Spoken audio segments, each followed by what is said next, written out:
Sa bawat plano ng gobyerno, madalas na tanong, nagawa ba? At sa bawat proyekto, programa at serbisyo, ang tanong ay, may epekto ba? Nakakatulong naman po sa mga, wag lang akong babawalan dito. Malaki siyang tulong, ma'am. Yung baby ko, ma'am, nagkakasakit. Nakakalibre kami ng check-up, ng mga gamot. Kasi, ma'am, yung project na medical talaga, lalo sa mahirap, ma'am, malaki yung impact niya talaga. Kapag namomonitor ang mga programs and projects, nalalaman natin kung maayos ang implementation. Kung may pagbagal o problema, pwedeng masolusyonan agad. Bukod sa monitoring, mas maganda na may evaluation kung saan sinusukat ang benefits o pakinabang ng mga nagawang proyekto at ipinatutupad ng mga programa para malaman natin kung sulit ang ginastos para dito at kung dapat bang ipagpatuloy ang mga ito.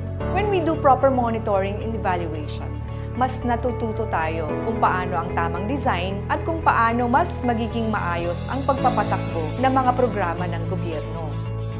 Ang ginagawa ng gobyerno ay dapat sinusukat, binibigyang saysay at pinaghuhusay. Kaya sa 2025 Luzon M&E Network Forum, sama-sama tayong magtanong, magsuri at matutong magsagawa ng monitoring and evaluation.